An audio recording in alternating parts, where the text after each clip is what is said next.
Welcome, my friends. I'm Dave Champion. This is my stunning co-host, Bill Carnes. And together we are totally unprepared. And we really are to a great extent today. 10 seconds before the show. Oh, thank you very much. Oh, and something of which Bill is completely and thoroughly unaware. As a matter of fact, I am. What is this all about? Okay. You remember a long time... I'm just concerned because anything that comes in a non-transparent black bag is either like a sex toy or booze. I'm hoping it's the latter, not the former. Especially with me here, right? Okay, so a longtime viewer of the Dave Champion Show and now totally unprepared, Tony Maleo. Okay, sure. Came out to Vegas and he wanted to he did, in fact, drive out to Pahrump to get together with Bill and I and have lunch. Unfortunately, Bill had family business and was unable to attend that lunch. But Tony had been watching the show leading up to this, and you had talked about something. So might this be a fancy tequila? Close. Something else you mentioned. Okay. So he bought this. It cracks me up. He says, "This is for the two of you." I don't consume this stuff. It's a sex toy. I don't. You don't consume the say. Oh no. So he purchased this blue label. Oh, no way. The audience, yes. Oh, I had just put this on my Facebook page. I put on there, if anybody wants to do something completely awesome for Bill, you could be totally awesome by picking up a bottle of Blue Label for me, because it's kind of out of my league, but I'd love to try this stuff. Tony, you are awesome. Now, you are all kinds of awesome. Wait. Just like federal education funding, there are strings attached. Okay. Okay. He said that the next time that we toast a douchebag's death on this show. Toasting with the Blue Label? This has to be the one. Well, you know what? I'm going to look for somebody to be dead relatively soon. This is, look at this, the Blue Label. This is fairly high up on the Johnny Walker. It's not like the, what do they call it, the Platinum Label or something, but some of those things are just ridiculously out of line. But this Blue Label is pretty high up there and awesome stuff. Tony, so this one's on you, for you. And I surprised him, Tony. Yeah, you did. That's awesome. All right, so, you can be the keeper of the booze. All right. Yeah, and I have a pretty impressive liquor cabinet. Yeah, I've seen it. Awesome. All right, so now you've got through that. Yeah.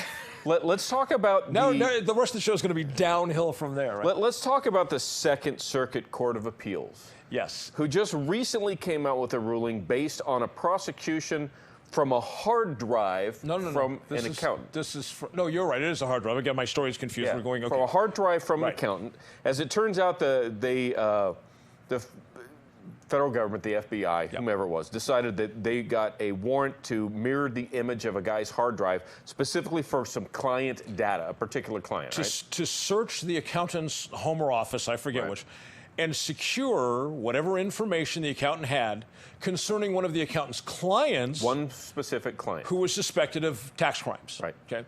So they serve the warrant, they go in, and they mirror the accountant's hard drive. The entire drive, all the information. Non-specific, the entire drive. They then take that back and they do their forensic thing on it, and they find the data that they want concerning this accountant's client, who was the target of the investigation and whose financial records were the object of the warrant. Right. And then they extrapolate that. Right, and they take that to trial, and the guy got convicted and got a couple of years in prison. So what should happen is the balance of the information should be disposed of, because they had no lawful... They had no right to take it in the first place. Okay, they should have performed the forensic on the property. Okay, they should have had a forensic expert with them, brought the computer up, found the documents they wanted, and removed them. Okay, the warrant didn't give them permission to take anything out of that building other than that information. Okay, but they didn't do that, so they've got this mirror now of the hard drive, which includes information on oodles of other clients, and including the accountant himself, which then leads us to the irksome part of this story. A couple of years after this all goes down, the government decides they want to look at the accountant for his own possible accounting or tax crimes. So one agency just serves a warrant on the other agency that's got the mirrored drive. Was it a warrant or was it a request? It was a warrant. Okay. But nevertheless, they served the warrant on this other agency that has the mirrored drive. And the accountant was convicted, and on appeal, they argued that that data should be, or that evidence should be suppressed because 2 years after they had mirrored his drive, that agency had no authority to still be maintaining his data that had nothing to do with the client data the warrant specified. Which they shouldn't have ever gotten in the first place. I got to tell you, this should teach people now, if you're ever served with a warrant on something like that, I would think that you should have your attorney present and have your attorney, look, this is what the warrant says. You can only take this information. Right. Although my experience with the government is, no, the warrant talks about any media devices, computers, etc. So we're taking the whole thing. That's how they do it. I think it's unconstitutional, but that is how they very commonly do it. I would suggest encryption, number one. Absolutely. But get this, it was a 14-2, it was an en banc decision. 14-2 in favor, okay? So 14 justices who have their heads so far up their back door, yes. They're literally periscoping through their belly button. Yes, and the dissent was scathing. The dissent, which I agreed with wholeheartedly, said this is exactly the overreaching the Fourth Amendment was intended to stop. That the government maintains data that it has no legal right, no constitutional right to have. And here the appellate court is sanctioning that. And we have yet another crappy decision, now this time out of the Fourth Circuit. Correct. Concerning cell phone data, where they're saying if you have a cell phone, you have to have a contract with a carrier for that information. Yep. It might be AT&T, it might be T-Mobile, Sprint, whomever. Right. And they maintain if you have to provide that information to a private business, it's no longer covered under the Fourth Amendment. So if you could have your own cell phone where you could provide your own service and your own support for it, then maybe. But since you have to use a third party, it's no longer covered. And the Fourth Circuit upheld that. Well, specifically what they upheld, and this is what's so disturbing, is no warrant. So now, let's say you're an AT&T customer. The government determines that they want to look at Bill Carnes, and Bill Carnes has a phone on the AT&T system. No warrant anymore. Now they just call AT&T and say, hey, man, send us the stuff. So here's my question now. Does that mean that would extend to any private party? I could call AT&T and say, hey, I want Dave Champion's stuff. You know, that's not going to work. Why not? Right. Why does the government have that special privilege to do that when you and I don't? Or maybe I'm okay, and this would probably be different if I own a business and you're an employee and you have a business telephone. I need those records back because I'm paying the bill. I would imagine I could already do that. But if you're my employee and you're doing business on your own personal phone and I call your carrier, well, he's doing business he's doing business for me on his private phone. I need that information because he's gone and he's got you're a client third stuff. party, so I can just demand it. I don't need to buttress that through legal process, through due process of law. Yeah, what this all equals, Dave, is that for generations now, the government at all levels has not had the interest of the people in mind. And the digital age has changed a lot. And this is why I believe that we've always needed this, but most especially in the digital age, a constitutional amendment that states that if it's my information and I have and that it needs to establish constitutionally, the language is clear, if it's my information, it pertains to my life and my activities, even if that information is in the possession of a third party, I have a reasonable expectation of privacy, because that's the standard under the law. If you have a reasonable expectation of privacy, a warrant is needed, okay? So we need to establish that if it's my information or your information, the fact that in this digital age, it's virtually impossible to exist without interacting with these support organizations, whether you're talking about a tablet, a laptop, email, browsing through your browser on the internet. Google's got your information, Facebook's got your information, your cell phone. Your ISP, everybody. Everybody. If you're using apps like Snapchat, Snapchat has your information. That if it's your information that you generated it or it pertains to your life, it is private, and you have a reasonable expectation of privacy. Now, some people will scream and say, oh, well, then how does the government get a hold of it? The same way government has always gotten a hold of it if they have probable cause to believe it's relevant to a crime, they get a warrant. This is not an onerous thing. Would they be required to go get warrants in more numerous cases? Absolutely. They would. Which they need to. Right, but that's the burden of government when we have rights. But we also know that the way things are right now, and the government for generations has been them against us. Yeah. I mean, every single time an American goes to court to fight for their rights, it's because they're trying to be torn apart by the government, which exists to protect those rights. Correct. Obviously, they don't do that anymore. And now we've got, what, some nearly 36 or more exceptions to the Fourth Amendment, and it's growing every year, exponentially. And most of those were carved out in relationship to the war on drugs. Yeah, imagine. Where the court said, well, you can violate the Fourth Amendment today because I say this is an exception. We can pretty much guarantee Congress will never put together that sort of an amendment. So that leads us to what would then be an Article 5 Convention of States, which has a lot of its own problems. Yes. Somebody just commented on the Dave Champion's Liberty page the other day.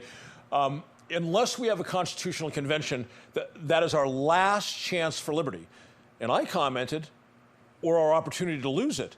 Because just like now, we have the presumptive nominee is Trump and Hillary. Yes, those are the presumptive ones. Yes. And if they are, then going towards November, the general election, it's going to be just right here, fighting in the way. 48%, 52%, fighting. Why would anybody think a con would be any different? Oh, yeah. It's not. People who are liberty lovers, okay, and they want to see us regain much of our lost liberty, they imagine a con as some sort of romantic cure for what ails America. They don't understand the same people who despise the right to keep and bear arms, who don't want your privacy to be respected. And imagine the abortion issue, right? Oh, they're going to be fighting against everything that everyone else is going to be fighting for. You open a con, everybody's going to be there, and there's no telling who's going to win. Now, I'm not saying that maybe we don't need one. I just think it's absolutely absurd for people to not understand the risks entailed. Yeah.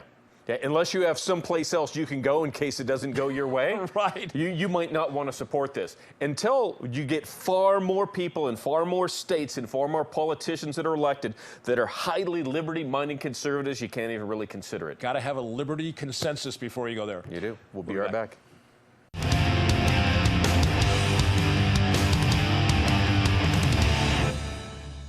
Coming up is What's Up.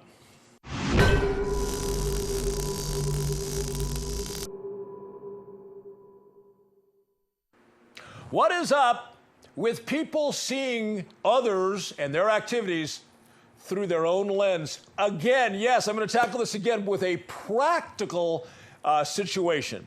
I spoke about this several weeks ago. I talked about how problematic it is for the cause of liberty when you have people who look at other people and what they might be doing only through the lens of who we are and what we think is acceptable or appropriate conduct. And then when somebody does something that's other than we might do, then suddenly they're a problem. How is that remotely a land of liberty? The practical example is this. There was a video that's been going around on Facebook of a young man. Of course, I'm 56, so a young man is a relative term for me.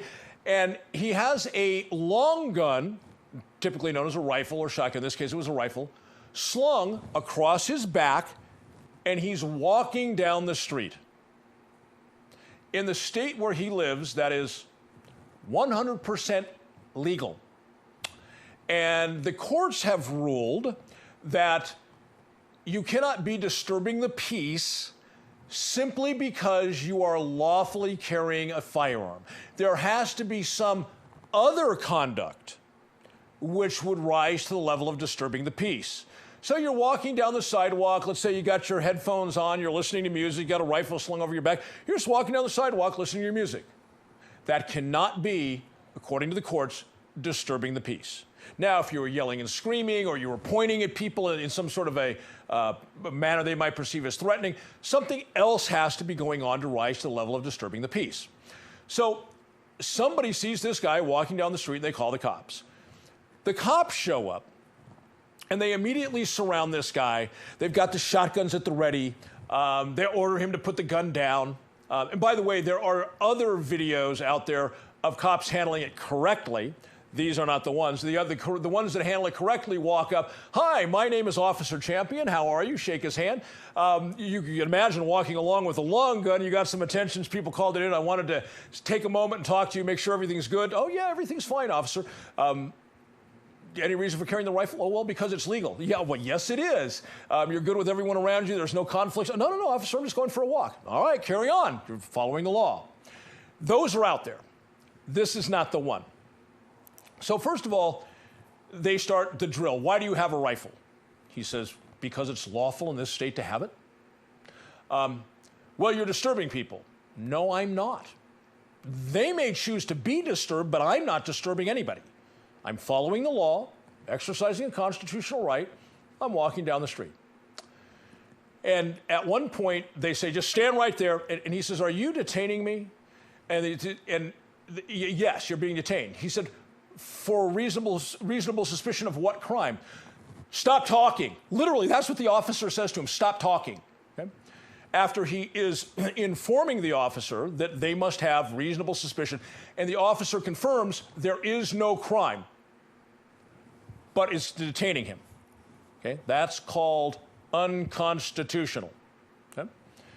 Nevertheless, this goes on, and eventually they arrest the guy, 2 charges, I forget, but they arrest him for trespass. He was walking across private property on a parking lot, like of a grocery store or something. He's on private property, right? So he says, oh, private property, I'll get on the sidewalk, right? And the standard is, but when law enforcement admonishes you, you're committing a trespass, and you say, okay, I'll leave, there is no authority for an arrest, okay? The authority for the arrest is when you refuse to leave.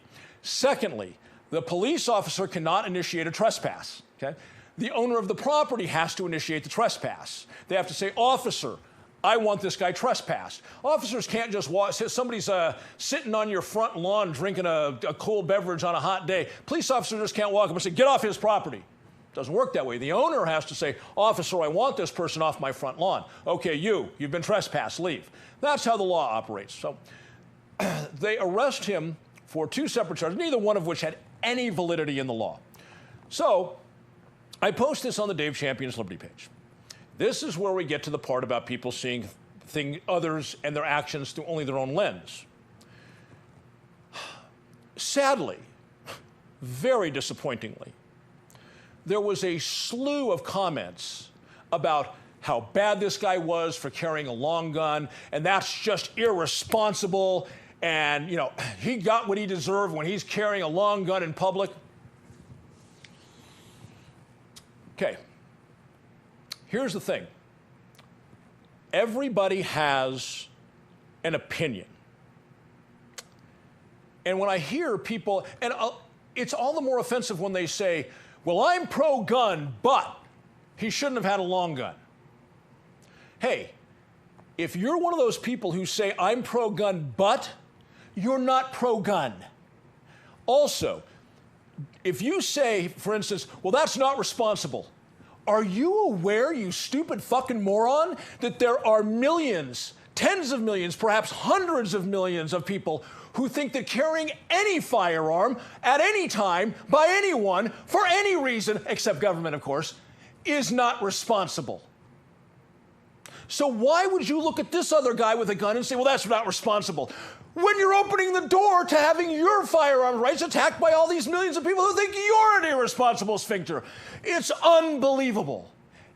And the point of the video wasn't even about whether the person viewing the video supports long gun open carry or not. The matter was very, very streamlined and clear. He's obeying the law. The cops aren't obeying the law. What is so damn difficult to understand about such a simple premise? Whether you like or appreciate the fact that he was doing something that is lawful is not even remotely the issue. Do you want to run around? Do you want the government to run around enforcing what you or maybe your neighbor thinks about you is appropriate or responsible? Don't bother about the law. Don't bother about the Constitution. Screw that crap. Just when I don't like this, Mr. Policeman, with your stick and your taser and your gun, go stop it because I don't like it. And when somebody doesn't like something you're doing, Mr. Police Officer, go beat his ass. Do you really want your society to work that way? Because when I hear you saying, oh, that guy's an idiot for carrying a long gun and he got what he deserved, that's exactly what you deserve. Do you want some water or anything? I'm good. You good? I'm good. Nothing more that infuriates me than pro-gun people attacking other pro-gun people because they have a stick up their ass. You know, I will admit that this becomes kind of difficult on the cops because carrying a long gun is unusual. Not unlawful in most areas, but yet unusual. So when somebody calls, there's somebody carrying a long gun. Considering just the idea and the hype, look, the only thing we hear about is, you know, mass shooters and long guns, all this stuff. They want to know what's going on. Mm-hmm. So it's a matter of how you go about it. But also the thing that really stinks is the vast majority of the public and a lot of pro-gun people don't even realize that this is legal. Right. So you know what they've actually done in a number of areas? They've made it illegal. Look at California. Yeah. You used to at least be able to carry. You pro-gun people, you're part of that. You made that happen. You made that infringement on the right to keep and bear arms happen. Pro-gun people, my ass. In California, up until about 2 years ago, you could carry an unloaded gun open, exposed in California. Then a lot of people started doing it. Loaded magazine in, empty chamber. No. Magazine couldn't even be loaded in the gun. The gun had to be empty, but you could have a loaded magazine on you. I don't know. Regardless, a lot of people were exercising this newly realized right. It had been there for a long time. Right. It had been that way But since they had decided to exercise it all over the state. Lots of sit-ins or stand-ins or walk-ins, whatever it's doing. So what did the state legislature do? They banned it. Yeah. They just outlawed it. So I don't want to go into the responsibility aspect because the responsibility is on every individual person. But if I see somebody walking down the road with a rifle, I'm not one to call the cops for much of anything. No, but nor am I. I might slow down or go around the block just to keep an eye because this guy might, because it's unusual and I'm pro-gun, I'm wondering if this is a good guy or a bad guy because it's so unusual, just because people aren't doing it. But if I establish, no big deal, I'm out of there. And I don't make any phone calls at all. Yeah. And you know, my thing is, for instance, here in Nevada as an example, we have open carry with no government permission slip. Right. Okay. So the person who's, and we here in Pahrump, we see people open carrying all the time. I'm one of them. Absolutely. So we see a guy walking through the Walmart or at the gas station or wherever with a Glock on his hip, as an example. Okay. Nobody thinks anything of it. Nope. Okay. So what I hope people will get through their ignorant heads is that man who's been walking around day in and day out for years with a Glock on his hip without harming a single innocent soul is no more likely to harm an innocent soul if he takes an AR and slings it on his back. But these allegedly pro-gun panty wastes, because it's a long gun, they become like terrified little children. You know what would be awesome? Somebody that's got a Class 3 approved submachine gun. Right. And they're walking around with a tack-slung MP5. Now, for clarity's sake, okay, a sling is the equivalent to long gun what a holster is to handgun. So a properly slung over the shoulder, slung over the back, rifle is the same as having your handgun in the holster. It is not in a mode to be operated at that moment. You have to deploy it, okay? By the way, if you walk around with a handgun in your hand, you get arrested. It goes in its holder. Long guns, same thing. While I support carrying firearms in any mode, any firearm that you choose that's legal at any time, okay? Wearing a tack sling, since Bill brought up tack sling, with your hands on the control surfaces, okay? No bueno. That's no different than walking around with a handgun in your hand, okay? Don't do that. I've said publicly, and I'll say it again. I see somebody with a long gun in front with their hands on the control surfaces. I'm coming out, I'm putting them on the ground, and I'm taking that gun from them because they're like little children, they don't know how to behave. Yeah, and I got to tell you, I have to be careful when I carry with the tack sling because my hand rests on the controls. Like if I take say I'm in a shooting class with some other instructor or another, they oftentimes don't like that because it's in the firing position. But for me, if I'm tack slung, I'm ready to go. Otherwise, I'm not tack slung. That's what tack slings are all about. Yeah. And we'll be back right after these words.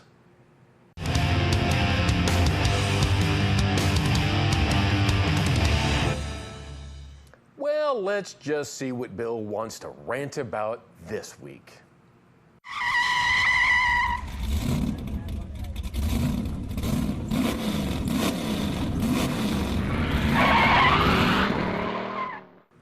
You know what really grinds my gears? Anonymous keyboard commandos. There is somebody, and I know who it is, who started this new Facebook page recently called Battleborn Conservative Activists. Okay? The person who started this, because of my detective skills and some other folks who were able to help me out, is actually, as I understand, some sort of political director in Clark County, likely aligned with their county Republican Party. And female who's there, as I understand it. And someone who puts themselves out there as, quote, uber conservative on their own page. However, truly is not. As a matter of fact, this individual and I got into a little bit of a debate on a post that came up. And I don't know how I found out about this page. Somebody must have invited me. They do that. So I find this thread. I don't really care. Something about a government building and stuff that's going on, and something that was interesting that the governor did. So I made a comment about that.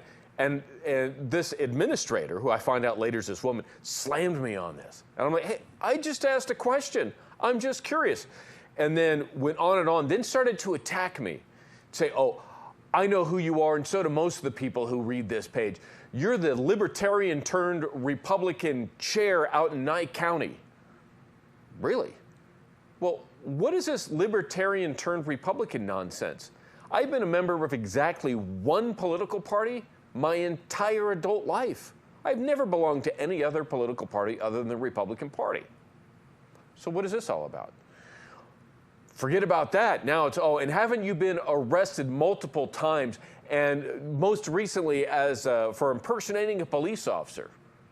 Oh, well, in fact, I've been arrested exactly one time. As a matter of fact, today that we're recording this, June 1st, it was a year ago today I was arrested for impersonating a police officer. Right here in Nye County by this scumbag deputy by the name of Joseph McGill. Joseph McGill. Thank you, Dave. And matter of fact, this guy's no longer a detective. He's been thrown on traffic. He rides a motorcycle with a little radar gun, which, by the way, is out of calibration and certification. However, the DA came back and said, not only are we not going to prosecute this, we can't. It doesn't rise to the level of proof beyond a reasonable doubt. As a matter of fact, in our estimation, it doesn't even rise to the level of probable cause to have made the arrest, which means, in legalese, it was an illegal arrest. We'll be negotiating a settlement soon. So I put that information there. Okay, you've taken 2 swipes at me. That's 2 strikes. Would you care for a third? Now, keep in mind, this is somebody who's probably a good 10 years younger than me, doesn't really know me. I don't really know if I've ever met this person. I know their name. I know who they are. I just don't really know them. And of course, from there, rather than continuing to lose this battle, delete all of their comments. Leave mine up for the next couple of hours, then delete all of them, and then ban me from this page I had no interest in being a part of anyhow. Then I find out a little bit of information on this person. This is a single woman who is part of the LDS Church. They're a Mormon. She's a Mormon. Lives at home with mom and her 2 adult brothers, unmarried. Everybody's still living at home. Seems a little bit weird. And, as I understand, the rumor has it, allegedly, the secret love interest of a very unprincipled, alleged conservative Republican lawmaker who's also out of Clark County at the state level. So it sounds like a bunch of hinky garbage going on here. So this complete hypocrite who has no idea what ultra or uber conservatism is, trying to come after me who's got a proven track record on it. I'm the one who called out our own Assemblyman James Oscarson and our governor, Brian Sandoval, over this massive tax increase that went through just a year ago now.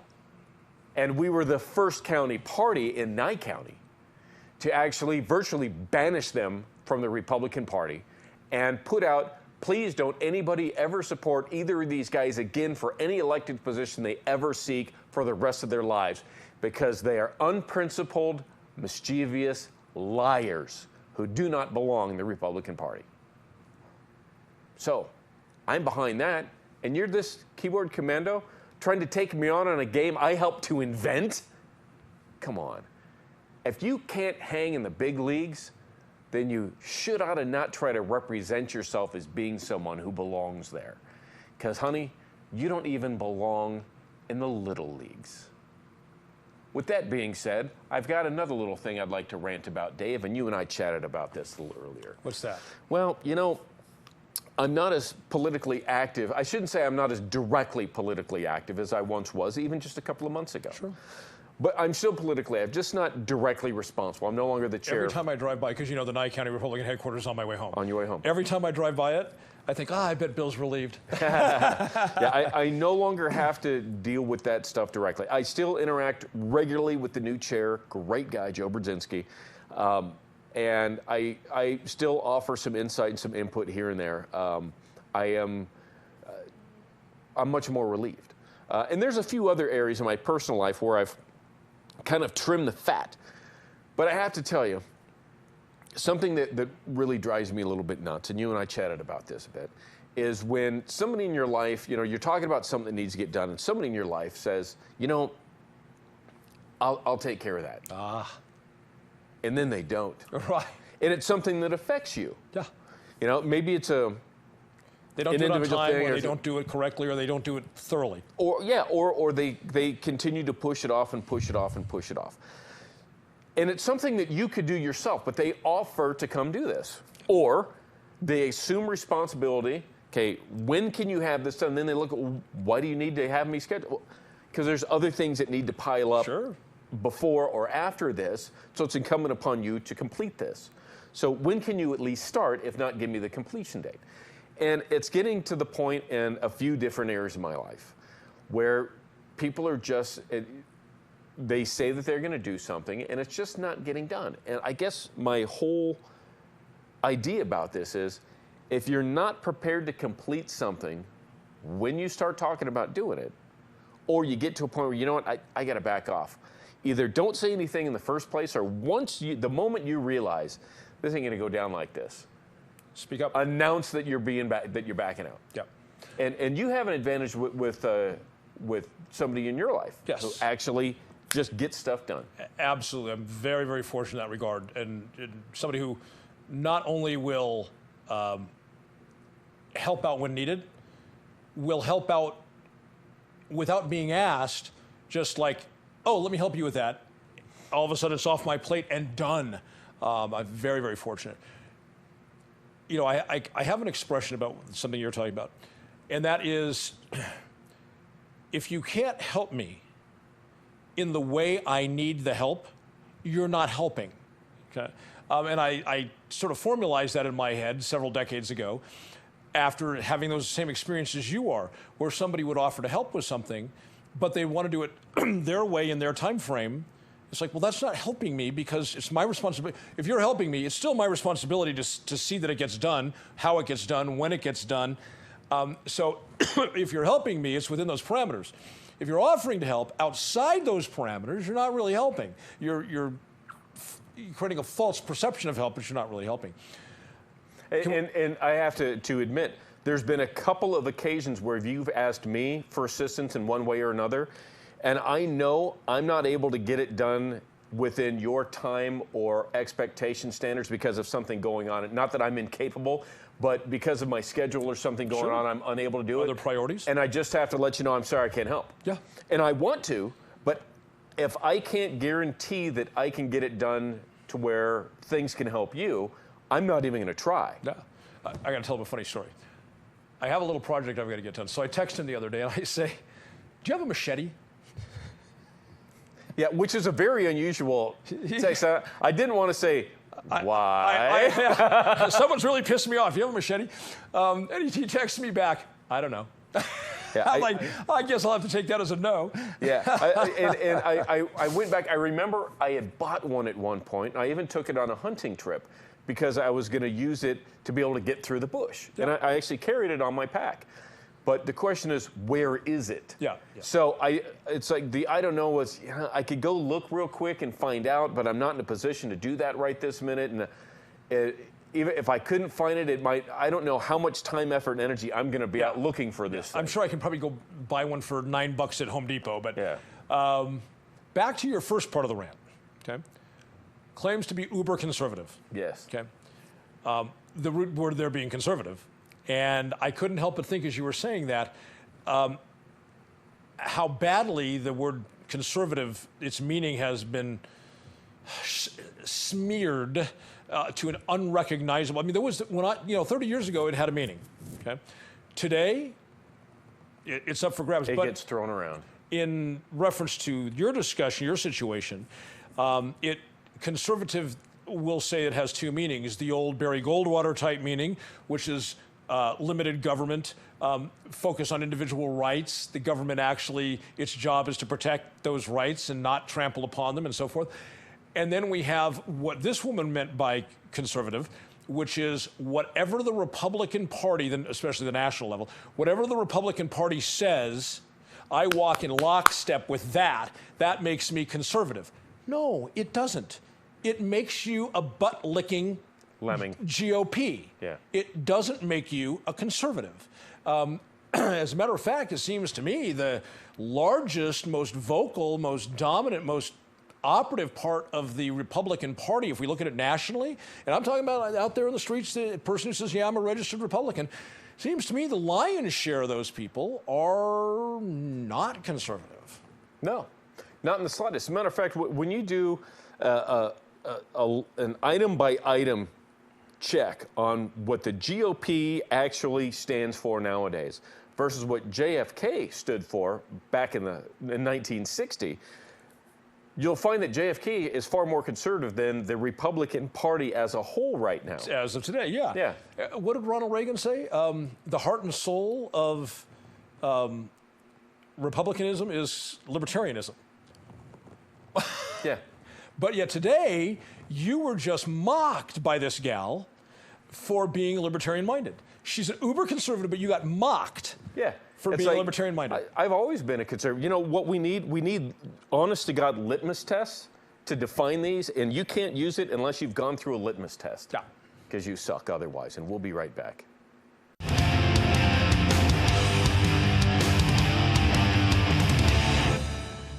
Welcome back. This is segment 4, where we go through your emails when you send them.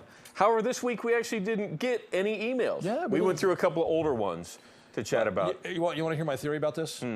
The weather's getting nicer. People are not spending as much time in front of their computers. And so we see a drop-off in all online activity, including us getting emails. You see, for me, I see it differently, that we cover so much so well that they don't want to try to help, I mean.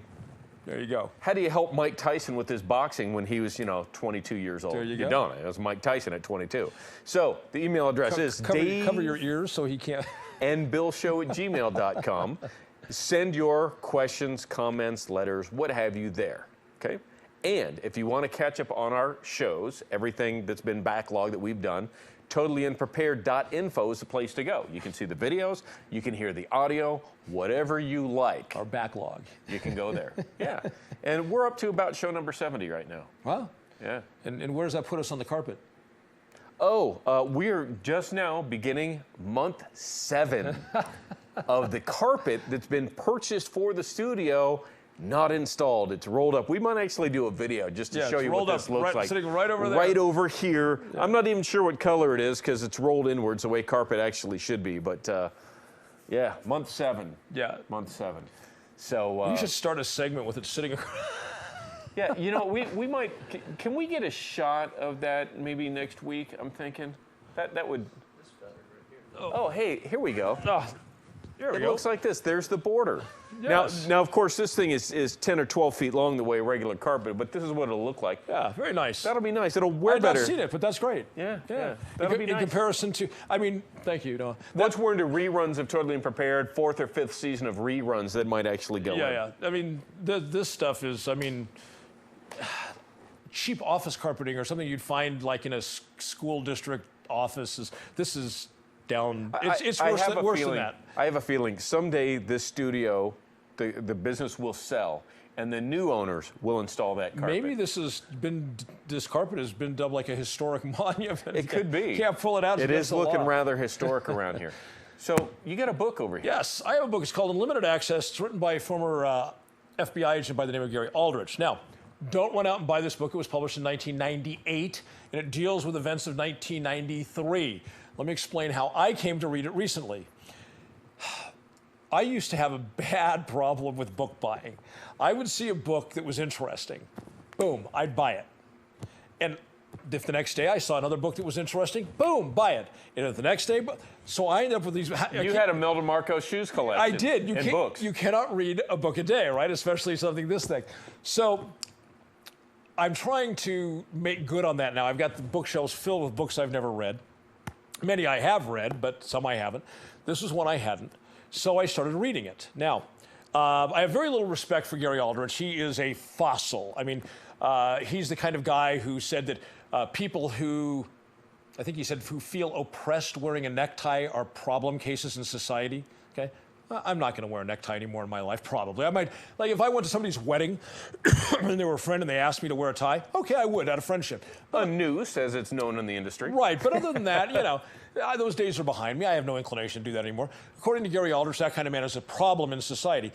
He also, this is a hatchet job written by somebody who's uber right on an administration that was fairly left, right? And you know, he criticizes that there's a problem with them appointing homosexuals to high-ranking positions in the government. I mean, the guy, like I said, he's a Cro-Magnon man, right? Not a lot of respect for him. But, and I pushed my way through the book, even though I could determined early on that 80% of the book was just political hackery, right? Trying to attack a party that he doesn't approve of. But he was at the time, before he wrote the book, an FBI agent. And as such, FBI agents have a propensity for facts, building cases, right? And so I read the book with that eye, looking for the things that were factual as opposed to the political hack job he was trying to commit. And today we have Hillary Clinton accused of this email problem where she used a personal email server and had classified information going back and forth on this completely unrestricted server, right? No, she said it was restricted, or not restricted. She said that it was secured because there was Secret Service agents on property. No. So it was physically secured. No, for the longest time, it was in like a condo suite in the bathroom. Yeah. I mean, yeah. I mean, there was no Secret Service. I mean, just terrible, right? And the nation's secrets are going. You know, it's.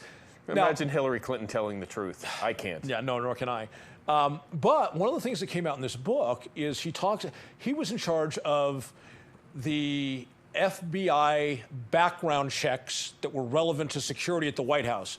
Not so much the physical side, that was Secret Service, but as far as, you know, do you have a criminal background, drugs? Yeah, the vetting process, right. And one of the things the factual things that came out of this book is that Bill and Hillary Clinton, and most especially Hillary, because she ran roughshod over the staff when they were in the White House. Bill was very unattached and uninvolved in the day-to-day functioning of the White House. That was more Hillary, and it was more, she didn't want to be involved in the sense of being helpful. Anything that annoyed her, she tore someone a new sphincter. She's the reason that the Marines, who are the honorary guards at the doors of the White House, couldn't wear uniforms because they offended her. She didn't like it. Right. And to tell a Marine who's earned that privilege, you can't wear your uniform, that is the biggest slap in the face. And she told her Secret Service people that they could not get within 20 feet of her when she was, well, they're secure in the White House. So when she left the White House, they could not come within 20 feet of her. And gladly, ma'am. Right. Well, no, they tried to explain to her that they can't adequately protect her when the closest they can get is 20 feet. And I won't repeat what she said because that would be a lot of beeping for Noah, but she just blasted him. But anyway, more importantly, back to the confidential information. Okay? Almost no one who was in the White House during that time participated in the vetting process. They would decline to submit the paperwork. They would decline to participate in the necessary, if they submitted the paperwork and there were post-paperwork interviews, they would decline to participate in those. They'd always make excuses. A couple years into this White House, like half the staff was still unvetted. Virtually none of them had any clearances. Obviously, you can't get to a clearance if you can't even get vetted to be in the building, right? And yet, they were in job positions where they routinely day in and day out saw classified information. So I thought it was interesting because I like to connect the dots then and now, that while the accusation against Hillary Clinton is she's been highly irresponsible concerning classified information of the United States government over her time as Secretary of State, it's nothing new. In 1993, she had the exact same point of view. So we have somewhere around 25 years or so of this. Yeah. Standard being set. Yeah. So she's not a new and different person. It's the same Hillary that was, by the way, she made a deal with Bill after the Jennifer Flowers incident. Well, actually with the Democratic National Committee, that she would only stay with Bill because they said he's not going to get elected if you leave him, that she would only stay with Bill if Bill and the DNC made a commitment that she had presidential control over all domestic affairs. Wow. Yeah, that came out in that little ditty. That was the deal. So when Bill was president, there were actually co-presidents. Oh, wow. He was the president over foreign affairs. She was the president over domestic affairs. Well, maybe he should have let her walk after he got elected to a second term. All right, see you later. Go. Yeah, I mean, I'm turned out. Yeah. Who cares? And I mean, really, if you woke up in the morning and turned over and looked at your wife and it was Hillary Clinton there, I mean, what kind of a horrible day is that going to be? I'd have to. It's like there's pluck my eyes out. It's like there is a Mr. Pelosi. Yeah. Oh. You know? Yes. And there's some people even in the local arena that curl your skin. You know. Facebook. It's not Facebook per se. It's an apartment complex. Yes, it's an apartment complex. Or is it in Texas, I think? I don't remember. Yeah. So these guys decide. They actually go around to all of the various apartments and they post an addendum on everybody's door, an addendum to their contract. Yeah, to their leases. That they created, nobody agreed to, that you must like them on their Facebook and you've got like 5 days to comply or something. Right. That the tenants must go onto the apartment complex's page and like it, okay? And then it also included that you may not make any derogatory statements about the apartment complex, either on its own page or your own Facebook page. Whoa. So does an apartment house have the right to force tenants to like a particular page on Facebook? No, what they're doing is they're forcing them into an addendum to a contract to which they're not a signed party. Right. An addendum to a contract takes two parties, not one. Absolutely. And then on top of that, to say you're not allowed to exercise your own free speech about something. Yeah. Oh, no. Yeah. We can totally shaft you. And if you make any statements on social media about how we've shafted you, then we're going to shaft you. That's almost like saying you cannot or you must post the Star of David or the crucifix on your door. And you must go online and shout to the heavens that, you know, praise Jesus or praise Judah or whomever. It's of course preposterous, ridiculous, but these jackasses actually are trying to do that, and you know they're going to get slapped. I would imagine by today, by the time you guys see this, probably all of that's been by some corporate hierarchy or attorney said, "Oh no, you got to." Well, back the train up. If not, I'm pretty sure the ACLU has been door knocking on the tenant's door, saying, "Can we get you to sign this document to have us represent you as a plaintiff in this?" You know, you bring up the ACLU, which is interesting. The ACLU has pushed a number of agendas that a lot of people don't like, but there's been a few that are good. I have a love-hate relationship with them. Yeah, and I've actually seen some interviews with some of their folks that are, you know, higher up, not necessarily chief counsel, but within that arena, that say, look, there's a number of things that we tackle that we don't necessarily like being a part of, but it's part of liberties as we see it. Correct. So we do take them on. And probably more accurately than as part of liberty as we see it, is part of liberty as the people who donate large sums of money see it. Imagine that, money controlling things. Yeah. That's one of those things that I crow about every week in and out, is until we remove money from politics, we will always have a prostituted system. Yeah, always. Absolutely. Always. And I'm reading a book now called Wealth and Democracy. And we don't have time now. We're down to the last 20 seconds of the show. But on another occasion, I'll share it on the show. Absolutely fascinating that most of the early wealthy people in America got wealthy. You know, it was supposed to be rugged industrialism and individual. No, most of the people who got wealthy in this country early was in their relationships with government. And imagine that. Go figure. We'll be back next week. Take care.